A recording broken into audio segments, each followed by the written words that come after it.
চলো ফ্রেন্ডস, আজকে আমরা অনুশীলনী R2টা করব। এর আগে আমি R2 বেসিকটা বুঝিয়ে দিয়েছি, তো এটা যদি না দেখে থাকো তো বেসিক ভিডিওটা দেখে নিবে। এখন দেখো, welcome to all of you friends Seba tutorial চ্যানেলে। চলো আমরা আরম্ভ করি আজকে এক্সারসাইজটা। প্রথম কোশ্চেন হচ্ছে, নিম্নের সংখ্যাগুলোর বর্গ সংখ্যার একক স্থান কি হবে? এখানে বলছে যে বর্গ সংখ্যার একক স্থানটা কি হবে। দেখো, এক নম্বরটা আছে 272। এখন তোমাকে বর্গ সংখ্যার একক স্থান, তো তুমি এক কাম করো না, যখন একক স্থান বলেছে তো তুমি এক কাম করো, একক স্থানের বর্গ করে নাও, পুরাটা বর্গ করার প্রয়োজন নাই। তো দুইয়ের বর্গ করবে মানে দুইয়ের স্কোয়ার করবে, তো কত হবে? দুই দুগুনি চার, জাস্ট এককের ঘরেরটা স্কোয়ার করে দাও, তাহলে চার হবে অ্যান্সার। ঠিক আছে, কারণ বলেছে বর্গ সংখ্যার একক স্থান কি হবে, তো প্রথমটা চার হবে। এরপর একটা 79 আছে, এর বর্গ সংখ্যার একক স্থান, তো তুমি জাস্ট নয় যেটা একক স্থান এটার বর্গ করে দেবে, তো 9 নং 81 হবে। 81 লিখবে তো 81 মানে একক ঘরের কে থাকবে? এক থাকবে না, তো আনসার হবে এক। এরকম 400 যখন স্কোয়ার করবে তো এককের ঘরটা করবে, তো জিরোর স্কোয়ার তো জিরোই হবে। এরকম এটা যখন করবে 4 নম্বরটা, একই ঘরে 7 আছে, 7 স্কোয়ার করবে তো 49 পাবে, 7 7 49, 49 মানে একই ঘরে কি থাকবে? 9 থাকবে। তো এটা তো মুখে মুখে হয়ে গেল আনসার। নেক্সট দেখো, নিম্নের সংখ্যাগুলো পূর্ণবর্গ না হওয়ার কারণ কি? তো পূর্ণবর্গ হওয়া বা না হওয়ার কারণ কি, এটার জন্য তুমি একটা জিনিস দেখে নাও যে পূর্ণবর্গ কখন হয়। দেখো, এটা মনে রাখবে যে একটি সংখ্যার একক স্থানে যদি 2 3 7 বা 8 থাকে, তবে আমরা বলতে পারি যে সেই সংখ্যাটি কখনো পূর্ণবর্গ সংখ্যা হবে না। ঠিক আছে, তো পূর্ণবর্গ সংখ্যা কখন হবে না? যদি এককের ঘরে 2 3 7 8 এই চারটা থাকে, তো এটা কোনোদিন পূর্ণবর্গ সংখ্যা হবে না, মানে স্কোয়ার হবে না কিছুর।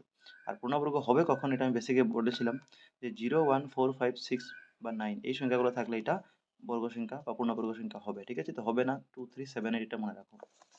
এখন আসছে প্রশ্নে, বলছে নিম্নের সংখ্যাগুলো পূর্ণবর্গ না হওয়ার কারণ কি? দেখো, এটার এককের ঘরে কি 7, তো এখন তুমি পাইলে যে এককের ঘরে 2 3 7 বা 8 থাকলে এটা পূর্ণবর্গ হবে না। ঠিক আছে, 2 3 7 8 এটা মনে রাখো। তো এককের ঘরে 7 আছে মানে, তো তুমি লিখবে এককের ঘরে 7 হওয়ার জন্য এটা পূর্ণবর্গ হবে না। এরপরে 7 2 9 8, এটার মধ্যে 8 আছে, তো 8 থাকলে পূর্ণবর্গ হয় না, তো লিখবে কারণ এককের ঘরে 8 আছে এর জন্য এটা পূর্ণবর্গ হবে না। কারণ বলেছিল প্রশ্ন যে নিম্নলিখিত পূর্ণ না হওয়ার কারণ কি, তো কারণ তুমি বলে দিবে। এটা 2 2 2, তো একই ঘরে 2 আছে, তো বলবে একই ঘরে 2 আছে এর জন্য এটা পূর্ণবর্গ হবে না। 6 4 0, তো এইটা দেখো, তুমি এখন বলবে যে 0 থাকলে তো পূর্ণবর্গ হয়, উপরেটা দেখো, এই 2 3 7 8 থাকলে হয় না, তো 0 তো এটার মধ্যে পড়ে না, 0 এটার মধ্যে পড়ে, বর্গ সংখ্যা এক স্থানে 0 থাকলে হবে। কিন্তু তুমি যদি আগের এক্সারসাইজটা খেয়াল করো বা বেসিকটা খেয়াল করো, তো আমি বলেছিলাম এই R2 বেসিক, যেটা এই খণ্ডটা আমি ডিসকাস করেছি, তোমরা দেখে নিও পার্টটাও। এটাতে বলেছিলাম যে জোড়া সংখ্যক যদি 0 থাকে তখন এটা পূর্ণবর্গ হয়। তো এখানে বেজোড়া সংখ্যক 640 মানে একটাই 0, তো জোড়া নাই, তো 2টা 4টা 6টা এরকম জোড়া থাকলে পূর্ণবর্গ হয়। তো বলবে যেহেতু এখানে জোড়া সংখ্যক বর্গ 0 নয়, শূন্য নয়, তাই ইহা পূর্ণবর্গ হবে না। ঠিক আছে, এটা কারণ এটা হবে। নেক্সট দেখো, নিম্ন সংখ্যাগুলো বর্গ কত হবে? তো এটা তোমরা বর্গের লিস্ট অবভিয়াসলি আমি বলেছিলাম আগে 30 পর্যন্ত কমসে কম শিখে নিও। আর এর চেয়ে বেশি থাকে তো তোমরা একটু স্কোয়ারটা বার করে নেবে। তোমাদের প্রথম আছে 19-এর স্কোয়ার। ঠিক আছে, কারণ বলেছে বর্গ কত হবে। তো 19-এর স্কোয়ার হয় 361। চারটা দেখে নাও, আমি আগের ক্লাসে দেখিয়েছিলাম যে এক থেকে কমসে কম 30 পর্যন্ত শিখে নাও। এর চেয়ে বেশি পারলে ভালো, কিন্তু এতটুকু শিখলে সবচেয়ে ভালো। ঠিক আছে, কারণ সব তো স্কোয়ার তুমি শিখতে পারবে না 1 থেকে 100 পর্যন্ত, কমসে কম 30 পর্যন্ত শিখে রাখো, ভালো হবে। তো 19-এর স্কোয়ার 361 হবে। 37-এর স্কোয়ার করবে মানে 37 পূরণ 37 করে দেখবে, এটা 1369, 1369 হবে অ্যান্সার। এটা 53-এর স্কোয়ার যখন করবে, তো এটা হবে 2809, 2809। ঠিক আছে, 78-এর স্কোয়ার কত হবে? 6084, এটা তুমি করে দেখে নিবে স্কোয়ার। নেক্সট দেখো, মৌলিক উৎপাদক বিশ্লেষণ পদ্ধতিতে বর্গমূল নির্ণয় করো। তো মৌলিক উৎপাদক বিশ্লেষণ পদ্ধতি আমরা ক্লাস 8-এ করেছিলাম, তো এখন আমি সময় নষ্ট করবো না, আমি এটা অঙ্ক করে নিব, তোমরা জাস্ট দেখে নিও। ঠিক আছে, দেখো প্রথমটা মৌলিক উৎপাদক বিশ্লেষণ বর্গমূল 1764। তো মৌলিক উৎপাদক বিশ্লেষণ পদ্ধতি এইভাবে করতে লাগে, এই দেখো আমি করেছি। 1764-কে মৌলিক উৎপাদক বিশ্লেষণ পদ্ধতি করবে মানে এটা কি দিয়ে ভাঙা যায়। ঠিক আছে, প্রাইম ফ্যাক্টরাইজেশন বলে ইংলিশে। তো একই ঘরে যেহেতু 4 আছে, 2 দিয়ে গেল, তো 2 দিয়ে তুমি দেখবে তো 8 দুগুনি 16, 17 লাগতো আমার, 9 দুগুনি 18 বললে বেশি হয়ে যাবে, তো আমি 8 বার করলাম, 8 দুগুনি 16। এক রয়েছে, এক বাঁচলো, তো এক বাঁচলো, এটা 6-এর আগে মনে মনে একটা বসাবো, তো 16 হবে। তো আবার যাবে 8 দুগুনি 16, এরপর 2 দুগুনি 4, এরকম 2 দিয়ে করলাম, 4 দুগুনি 8, 4 দুগুনি 8, আর 2 একে 2, আবার 3 দিয়ে করলাম 441। একই ঘরে 1 আছে, 2 দিয়ে যাবে না, 2 দিয়ে না গেলে 3 দিয়ে দেখতে হয়। এটা 3 দিয়ে কেমনে যাবে বুঝলাম, তো তুমি সব সংখ্যাগুলো যোগ করো, 4 4 8 আর 1 9, তিনোটা যোগ করে 441। যখন প্রত্যেকটা সংখ্যা যোগ করবে, তো 4 4 8 আর 1 9 হলো। যদি সংখ্যাগুলো যোগ করে এমন সংখ্যা হয় যেটা 3-এর মধ্যে আসে, তাহলে 3 দিয়ে যায়, তো 3 দিয়ে করলাম। 3 একে 3, হাতে 1 রইলো, একটা এখানে বসে গেল, 4-এর আগে মনে মনে 14, 3 4 12, 13 14, 2 রইলো। তো 2 1-এর আগে 2টা বললাম 21, 3 7 21। ঠিক আছে, এইভাবে করেছি। 3 4 12, 13 14, 2 রইলো, 27 3 27, এরপর 7 7 49। তো এটা আমি এক্সপ্লেন করবো না এখন, এটা তোমরা ছোট ক্লাসে এটা পড়েছো সুন্দর মতো। এরপর কি করতে হয়, জোড়া জোড়া নিতে হয়, বর্গমূল মানে স্কোয়ার রুট নিতে হয়। তো 2 এর জোড়া আছে 2 স্কোয়ার, 3 এর জোড়া আছে 3 স্কোয়ার, 7 এর জোড়া আছে 7 স্কোয়ার। তো এটা স্কোয়ার স্কোয়ার স্কোয়ার রুট কাটা গেছে, আমার কাটা দেখালাম না, এটা স্কোয়ার স্কোয়ার রুট কাটা গেছে। তো স্কোয়ার রুট কাটা গেলে যেটা ভিতরের সংখ্যাগুলো রইল 2 3 7 পূরণ করলাম 3 দুগুণে 6 7 6 7 42। তো আমাকে বলেছিল যে মৌলিক উৎপাদক বর্গমূল নির্ণয় করো। তো 1764 এর বর্গমূল কত হলো? 42। তো তুমি লিখে নেবে অতএব নির্ণয় বর্গমূল সমান 42। ঠিক আছে। এরপরে 2 নম্বরটাও করে দেখিয়েছি দেখো। এখানে 2 নম্বরটা 9216 আছে। এটা আমি করে দেখিয়ে দিয়েছি, তোমরা দেখে নিও। 4 দুগুণে 8, ঠিক আছে। 1 রইল 12, তো 6 দুগুণে 12। এরপর 2 এর নামতে ডাইরেক্ট 16 করবে না, মিডলে যদি 2 থেকে ছোট সংখ্যা থাকে তো 0 বার যাবে। তো 2 × 0 মানে 0, কারণ 1 থেকে ছোট তো 0 হয়। তো এখানে 16 রয়ে গেল, তো 8 দুগুণে 16। ঠিক আছে, এইভাবে আমি করেছি, পুরো তোমরা দেখে নিও। তোমরা নিজে করে দেখবে, কোনো কনফিউজ থাকলে, ডাউট থাকলে আমাকে বলবে পার্সোনালি। ঠিক আছে, আমার হোয়াটসঅ্যাপ নাম্বার আমি নিচে দিয়ে দিব, কোনো প্রবলেম থাকলে আমাকে তোমরা বলতে পারো। এখন দেখো, এটা আমি নিচে করে দেখিয়ে দিয়েছি। ঠিক আছে, আই থিঙ্ক তোমরা এটা পারবে, একটু প্র্যাকটিস করলে। ক্লাস 8 নিশ্চয়ই তোমরা করেছো। এই দেখো, এইভাবে করবে, যেটা যেটা জোড়া আছে সব স্কোয়ার স্কোয়ার স্কোয়ার কাটা যাবে পড়ে, এটা পূরণ করে 96 হয়েছে। তো নির্ণয় বর্গমূল 96। এরকম তুমি 3 নম্বরটা আমি করে দিয়েছি এখানে, এই যে 7744, এটা তোমরা নিজে প্র্যাকটিস করবে, স্ক্রিনশট নিতে পারো, সুবিধা অসুবিধা থাকলে আমাকে জিজ্ঞেস করবে। 1744কে আমি 2 দিয়ে করেছি, 2 দিয়ে 2 দিয়ে করতে করতে লাস্টে 11 11 দিয়ে করেছি। ঠিক আছে, দেখে নাও কীভাবে করেছি। তো এইভাবে করেছি। আই থিঙ্ক তোমরা এটা পারবে আরামসে, আমি সময় নষ্ট করছি না এখন এটা করে দেখে। তোমরা দেখে নাও, কোনো প্রবলেম থাকলে আমাকে জিজ্ঞেস করবে। ঠিক আছে, এটা তুমি আরামসে পারবে। 3 দুগুণে 6, 1 রইল, 17 রইল, একটা মনে মনে বসে যায়। 4 দুগুণে 16, মানে 1 রইল 14, 7 দুগুণে 14, 2 দুগুণে 4। ঠিক আছে, এইভাবে তুমি দেখবে, করে করে আরামসে মিলবে। তো এটা 3 নম্বর ছিল, এটা 4 নম্বর। ঠিক আছে, 4 নম্বরটা এই যে 9801 আছে, তো এটা আমি করেছি এখানে 9801। এটা 3 দিয়ে যায়, 3 দিয়ে কেমনে গেল বুঝলাম তো। 9 8 17 আর 1 18, সব যোগ করলাম, 0 তো আর যোগ করা যায় না। সব যোগ করে 18 পাইলাম, মানে 3 এর মধ্যে 18, 3 3 দিয়ে গেল, 3 3 9, 3 দুগুণে 6 7 8 2 রইল 20, 3 6 18 19 20, 2 রইল 21 হয়ে গেল 321। ঠিক আছে, এইভাবে করেছি। তো করে করে 3 স্কোয়ার আর 11 পেয়েছি। তো এটা স্কোয়ার স্কোয়ার স্কোয়ার রুট কাটা গেল, তো 3 3 9 হয়ে গেল, আর 11 রইল, তো 9 11 99। ঠিক আছে, নির্ণয় বর্গমূল 99, মানে ঠিক আছে এটা। এরপরে 5 নম্বর দেখো, নিম্নের প্রতিটি ক্ষুদ্রতম সংখ্যার ক্ষেত্রে কি সংখ্যা দ্বারা পূরণ করলে সংখ্যাটি একটি পূর্ণবর্গ সংখ্যা হবে? তো কি সংখ্যা দ্বারা পূরণ করলে এটা একটা পূর্ণবর্গ সংখ্যা হবে? দেখো, 1525 প্রথমটা করেছি। তো কি সংখ্যা দ্বারা পূরণ করার জন্য এটা কি করবে, প্রথম উৎপাদক বিশ্লেষণ বার করে নেবে। তো আমি 1525 উৎপাদক বিশ্লেষণ বার করলাম, 5 দিয়ে গেল, 5 দিয়ে 3 5 15, 5 × 0। এখানে দেখো 3 5 15 করলাম ঠিক, এরপরে কিন্তু আমি ডাইরেক্ট 25 করবো না, এরপর আমি এক একটা করবো, মাঝের সংখ্যা কোনোদিন জোড়া নেবে না, এক একটা করবে। ঠিক আছে, 15 তো প্রথম দুইটা জোড়া ছিল, প্রথম জোড়া নেওয়া যায়। ঠিক আছে, তো 3 5 15 নিলাম, কিন্তু মাঝে 2 না করে তুমি 25 যেতে 5 যেতে পারবে না। তো 2 করবে, তো 5 নেওয়া তো 2 আসে না, তো 0 বার গেল, 5 × 0 মানে 0, কারণ 2 থেকে ছোট আসতে লাগে। তো এরপরে 0 বসলাম, 5 × 0 মানে 0, এরপরে 5 5 25, এই পুরোটা নিলাম এরপরে। ঠিক আছে, জিনিসটা বুঝবে। আবার 5 6 30, 5 1 5, আর যায় না 61। তো এখানে এর মানে তোমাকে 61 লাগবে জোড়া। তো আমি কি বললাম দেখো, 5 × 5 × 61 বসালাম। ঠিক আছে, এখানে আরেক লাইন তুমি লিখতে পারো যে 61 নামাতে 61 একবার যাবে, 61 একে 61। ঠিক আছে, তো এখন দেখো 5 এর তো দুইটা জোড়া পেয়ে গেলে, বর্গমূল হওয়ার জন্য 61 আরেকটা লাগবে তোমার। তো 5 × 5 × 61 লিখলাম, এদিকে 15 25, এটা 80 এর অরিজিনাল সংখ্যা।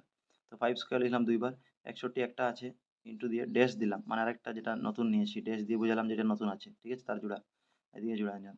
তো কি বললাম, 15 25কে 61 দ্বারা পূরণ করলে সংখ্যাটা একটি পূর্ণবর্গ সংখ্যা হবে। কারণ প্রশ্ন জিজ্ঞেস করেছিল যে নিম্নের পদ্ধতি ক্ষুদ্র কি সংখ্যা দ্বারা পূরণ করলে সংখ্যাটা একটি পূর্ণবর্গ সংখ্যা, তুমি বলবে জাস্ট 61 দ্বারা পূরণ করলে পূর্ণবর্গ সংখ্যা হবে। ঠিক আছে, এরকম করে। এরপর দেখো 2 নম্বরটা 1008 ছিল, 2 নম্বর প্রশ্নটা 1008 ছিল, এটা কি দ্বারা পূরণ করলে হবে? তো এটা আমি ভেঙে করেছি। এখানে দেখবে জোড়া 2 এর আছে, 2 এর আছে, 3 এর আছে, 7 এর জোড়া নেই। তো এখানে লিখবে অতএব 7 দ্বারা পূরণ করলে ইহা 1008 একটি পূর্ণবর্গ সংখ্যা হবে। ঠিক আছে, এরকম লিখে নেবে।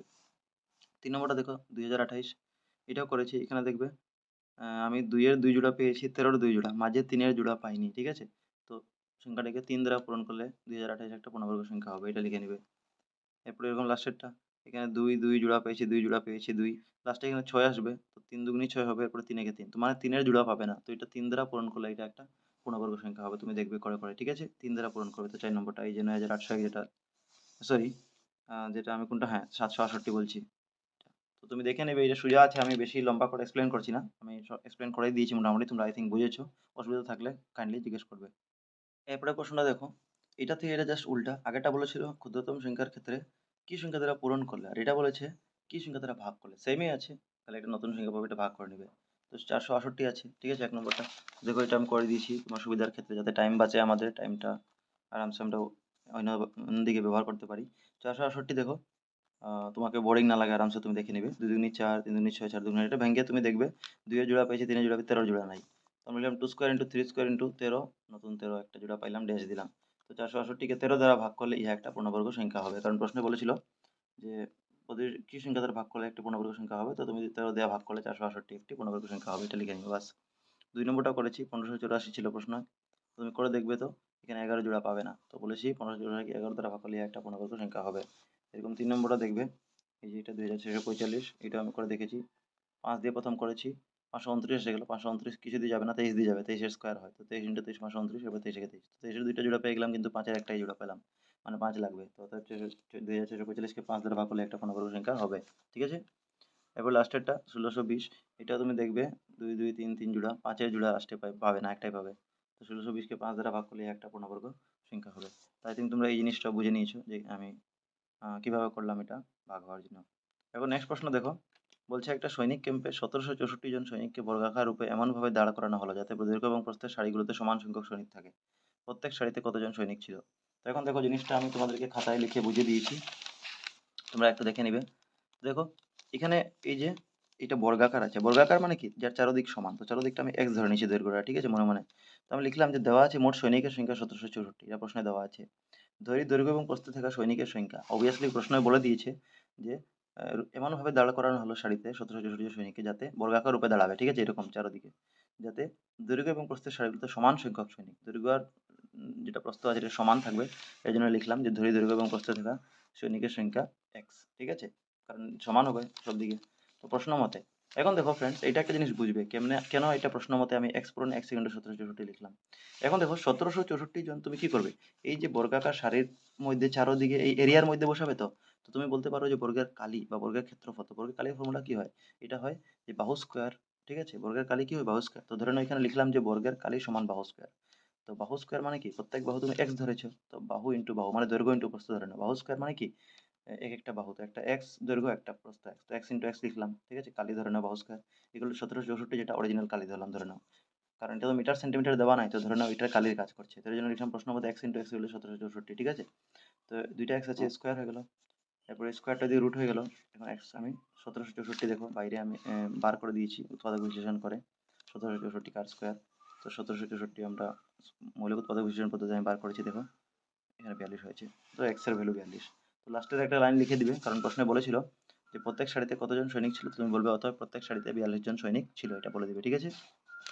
এরপর নেক্সট প্রশ্ন দেখো, বলছে 4 9 এবং 10 দ্বারা বিভাজ্য ক্ষুদ্রতম ছোট ছোট পূর্ণবর্গ সংখ্যাটি নির্ণয় করো। দেখো এটা কেমনে করবে, যে 4 9 এবং 10 দ্বারা বিভাজ্য ছোট ক্ষুদ্রতম পূর্ণবর্গ সংখ্যাটি, তো যখনই ক্ষুদ্রতম বলবে তো তুমি এটা এলসিএম বা লসাগু নিবে, তো আমি এইটাই করেছি যে লসাগু নিয়েছি, তো আমি বলেছি যে এটা লিখতে পারো প্রথমে 4 9 10 এর লসাগু নির্ণয় করতে হবে বা নির্ণয় করে পাই, ঠিক আছে, লসাগু নির্ণয় করে পাই, তো প্রথমে লসাগু নির্ণয় করতে হবে বলে তুমি লিখে নিলে 4 9 10 এর লসাগু কি ব্যবহার করলাম, 4 9 10 এর মধ্যে 4 আর 10 যেগুলো সংখ্যা 2 দিয়ে যাচ্ছে, 9 যাচ্ছে না, যে কোনো দুইটা সংখ্যা যদি যায় তো তুমি নিবে এটা, তো 2 দুগুনি 4, 9 যায় না, জায়গায় রেখে দিলাম, 5 দুগুনি 10। এরপরে 2 নাই 5 এর মধ্যে এমন কোনো সংখ্যা নাই যেটা এখানে দুইটা সংখ্যা কোনো এক নামতে আসবে, তো আমি একটা করলাম, ছোট থেকে শুরু করলাম 2 দিয়ে, 2 একে 2, 2 এর নামতে 9 আসে না, জায়গায় রেখে দিলাম, 5 আসে না, জায়গায় রেখে দিলাম। এবার 9 দেখলাম, তো 3 3 9 হলো, 1 যায় না, তো 3 একে জায়গায় রাখলাম, 5 যায় না, 5 রাখলাম। এরপরে 3 করলাম, তো 3 একে 3, একটা যেমন করে তেমন ছিল রেখে দিলাম, 5 রেখে দিলাম। লাস্টে মানে 1 1 1 আনার প্রয়াস করবে, লাস্টে 1 1 1 তিনোটা, যদি তিনটা সংখ্যা থাকে সমান আনার চেষ্টা করবে, 1 দুইটা থাকলে দুইটা 1, তো 5 একে 5, 5 দিয়ে যদি করি 1 মানে 1 তো জায়গায় আছে, 5 একে 5 না, এটা 1 তো আগে ছিল, যেটা যায় না এটা জায়গায় রেখে দিবে, আর এটা 5 একে 5 গেল, দেখো 1 1 আসে গেল, লসাগু বার হইলো, তো 2 স্কোয়ার 3 স্কোয়ার আর 5 আর 1 তো পূরণ করার দরকার নেই, দেখো 180 হইলো। এখন আমাকে প্রশ্ন বলেছিল যে বিভাজ্য ক্ষুদ্রতম ছোট পূর্ণবর্গ সংখ্যা, তো তুমি দেখবে 180 কিন্তু পূর্ণবর্গ না, তো এটাকে পূর্ণবর্গ কেমনে বানাবো, তো তুমি সেই আগের জিনিসটা খেয়াল করো যে জোড়া জোড়া আছে, এখানে 5 এর জোড়া নাই, তো একটা 5 দিয়ে পূরণ করলে হয়ে যাবে এটা, ঠিক আছে।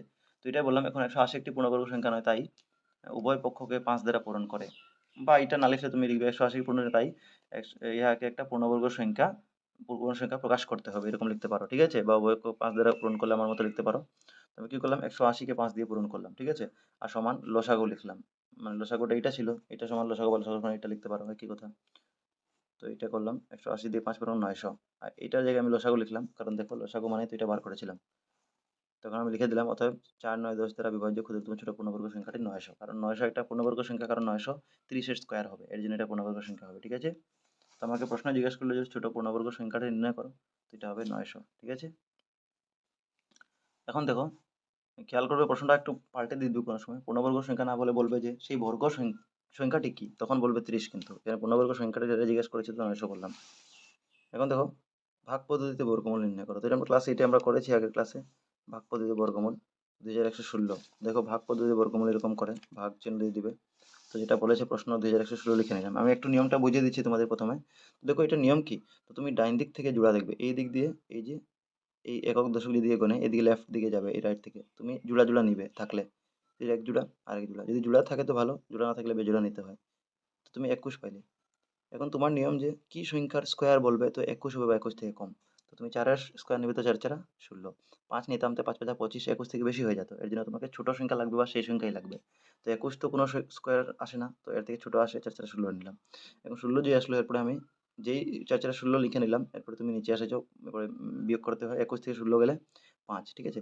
এরপরে স্টেপ আবার ভাগ চিহ্ন দিতে হয়। ভাগ চিহ্ন দেওয়ার পরে যেটা উপরে থাকে, যেমন 4 4 16 তো 4 বার ছিল তো উপরে, তো এই যে যেটা থাকে উপরে ভাগফল, এটা ডাবল করতে হয়। তো 4 এর ডাবল কত?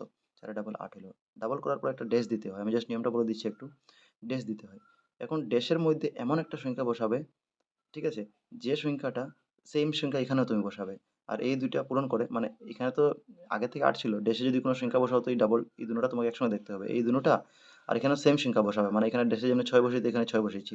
তো এই ২ টার একটা পূরণ করে আমাকে এটা হতে হবে।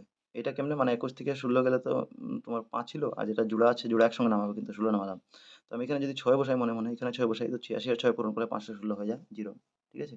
তো নির্ণয় বর্গমূল এই যেটা ৪৬। এরপর সেকেন্ড তোমাকে বইয়ে বলেছিল ৪৭৬১ বর্গমূল। তো দেখো বার করেছি। সেম জোড়া নিলাম, এদিকে জোড়া। তো তুমি প্রথম জোড়াকে দেখবে ৪৭। কিসের স্কোয়ার বললে ৪৭ বা ৪৭ থেকে কম হয়? তো ৬ এর। ৭ এর বললে ৭ ৭ ৪৯ বেশি হয়ে যাবে। তো ৬ ৬ ৩৬ বললাম। ৪৭ থেকে ৩৬ বিয়োগ করলে ১১ হয়। এরপরে তুমি ডাইরেক্ট জোড়া নামিয়ে নিবে। ৬১ নামিয়ে দিলাম।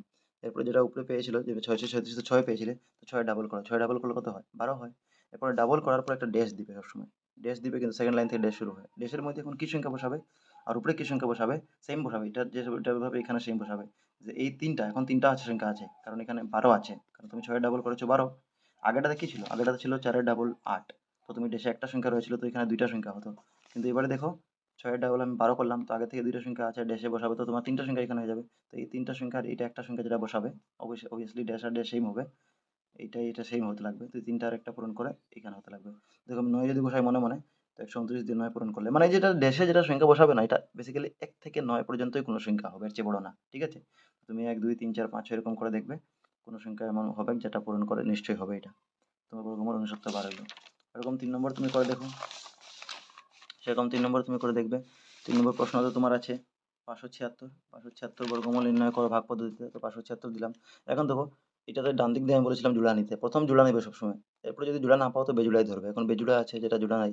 তো ৫ কিসের নামতে আসে? মানে কিসের স্কোয়ার করলে ৫ আসে বা ৫ থেকে কম? তো ২ এর স্কোয়ার করলে ২ দুগুণী ৪ হয়। ঠিক আছে? ৩ তিরিকা বলে ৯ বেশি হয়ে যাবে। তো ২ দুগুণী ৪। মানে তুমি ধারে কাছে সংখ্যা নেবে, তার থেকে একটু কম। ঠিক আছে? তো ২ দুগুণী ৪ বললাম। তো এখানে ৫ থেকে ৪ গেলে ১ হইল। জোড়া ৭৬ নামিয়ে দিলাম। এখন উপরে ২ এর ডাবল ৪ হয়েছে। ডাবল করে তুমি ড্যাশ দিলে, দেখো যেটা নিয়ম বলছি। এখন ড্যাশে কি বসাবো? এখানে কি বসাবো? যে এই ২ টা আর একটা পূরণ করলে এটা হবে। অবভিয়াসলি এখানে ৭৬ নামিয়ে দিয়েছি আমি। তো ৪ বসালে ৪৪ ইন্টু ৪ মানে ১৭৬ জিরো হয়ে গেল। ৯ বর্গমূল ২৪। ঠিক আছে? আই থিংক তোমরা বুঝছো জিনিসটা, না বুঝলে বলবে। এরকম ৪ নম্বর প্রশ্ন ৬০৮৪ ছিল। তো এখানে জোড়া জোড়া নিলাম। তো জোড়ায় ৬০ রইলো। তো কিসের স্কোয়ার নিলে ৬০ হবে? ৬০ থেকে কম হবে। ৭ এর স্কোয়ার ৭ ৭ ৪৯ হয়। দেখো ৭ নিয়েছি আমি। ৮ এটা ৬৪ বললে ৬০ থেকে বেশি হয়ে যাবে। তো বেশি নিলে হবে না। ৭ ৭ ৪৯। তো ৬০ থেকে ৪৯ গেলে ১১। ৮৪ নামিয়ে দিলাম। এরপরে এরকম ভাগ দিলাম আবার নিচে। ৭ এর ডাবল করলাম ১৪। ড্যাশ বসালাম। তো ড্যাশে কি বসালাম? মনে, মনে ৮ বসালাম। এখানে ৮ বসালাম। তো এই ৩টা মানে এখানে ৮৪৮ দিয়ে ৮ পূরণ করলে ১৬৪ হলো ০। তো বর্গমূল ৭৮। আই থিংক তোমরা বুঝছো।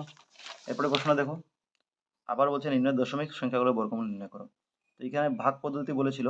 এখানে যখনই দশমিক থাকবে আর বর্গমূল বলবে, তো এটা মৌলিক উৎপাদক বিশ্লেষণ পদ্ধতি হয় না কোনোদিন, এটা ভাগ পদ্ধতি হবে যখনই দশমিক থাকবে। তো 12.25 এটাও তোমার ভাগ পদ্ধতিতেই বার করতে লাগবে। দেখো ভাগ পদ্ধতি বার করেছি। তো পয়েন্ট দেখে কোনো কনফিউজ হওয়ার প্রয়োজন নাই। পয়েন্ট জাস্ট উপরে উঠিয়ে দিবে যেখানে থাকবে। তোমরা খালি সংখ্যা দেখো। তো দেখো এটাও আগের মতন জোড়া নিব। 25 জোড়া নিলাম, 12 জোড়া নিলাম। তো জোড়া প্রথম 12 হয়েছে। তো কিসের সংখ্যা নিলে 12 থেকে বা 12 কিনারে হবে? তো ৩ তিরিকা ৯। ঠিক আছে? ৪ ৪ বলে ১৬ বেশি হয়ে যাবে। তো ৩ তিরিকা ৯, 12 থেকে ৯ গেলে ৩ হইলো। এরপরে 25 জোড়া নামিয়ে দিলাম। এখন জোড়া যখন নামালাম তো পয়েন্ট উপরে উঠে দিলাম। তখন দেখো ৩ এর ডাবল করলাম ৬। ড্যাশে কি বসাবো? ৫ বসালাম। এখানে ৫ বসালাম। তো ৬৫ দিয়ে ৫ পূরণ করে ৩২৫ হয়ে গেল। আনসার হবে 3.5। ঠিক আছে, তো বর্গমূল নির্ণয়, বর্গমূল 3.5 লিখে নিও। 2 নম্বরে দেখো 24.01 প্রশ্নে দেওয়া আছে। তো এটা সেম জোড়া জোড়া নিলাম, তো 24 হইলো, তো 4 4 16, 5 5 25 বলে বেশি হয়ে যেত, 4 4 16, 24 থেকে 16 গেলে 8, 0 1 নামালাম, 4 ডাবল 8, কি দেশে বসাবো, 9 বসালাম, তো এখানে 9, তো 89 দিয়ে 9 কে পূরণ করলে 800 হয়ে গেল। নির্ণয় বর্গমূল তুমি লিখে নিবে 4.9। এরপরে 3 নম্বর 146.41, তো এখানে জোড়া 41 নিলাম এদিকে, আবার জোড়া 46 নিলাম, তো বেজোড়া 1 রয়েছে, তো যেটা বেজোড়া রয়েছে প্রথম এটাই করবো, তো 1 1 1 হলো। ঠিক আছে, তো 1 থেকে গেলে 0, নিচে 0 বসানো, 46 জোড়া নামালাম, দেখো জোড়া নামাবে সবসময়, জোড়া নামালাম 46, এরপরে ডাবল করলাম, একের ডাবল কত হয় 2, এরপর ড্যাশ বসালাম, ডাবল করার পরে ড্যাশ বসাবে, তো ড্যাশে কি বসাবো, 46 হবে, 46 থেকে কম হবে, তো 2 বসালে 22 দুগুনি 44, এটা 46 থেকে 2 কম, তো 46 থেকে 44 গেলে 2 হইলো। এরপরে এই যে 41 যেটা জোড়া নামা, জোড়া জোড়া কিন্তু একসঙ্গে নামা হবে না, এক একটা করে নামাবে, এক্সট্রা এক্সট্রা করে নামাবে, একবার দুইটা জোড়া নামাবে। তো 41 নামালাম, ঠিক আছে, 241 হয়ে গেল। এখন দেখো, এখন এটা আমি 24 কেন লিখলাম, এখানে দেখো দুইটা সংখ্যা হয়ে গেছে, কারণ এখানে অলরেডি 2 স্টেপ করে দিয়েছি, তো এখানে 12 বাঁচলো, তো 12 ডাবল কত 24, এরপর ড্যাশ দিলাম, এখানে 1 বসলে, এখানে 1 বসলে 241, একে 241 হয়ে গেল, আনসার 0, মানে 12.1 হবে আনসার।